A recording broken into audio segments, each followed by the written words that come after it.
Did you notice the recent spike in entertainment sentiment?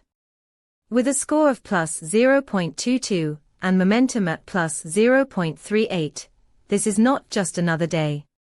It's a significant jump from the historical baseline, indicating a sudden surge in positive sentiment around key entertainment topics.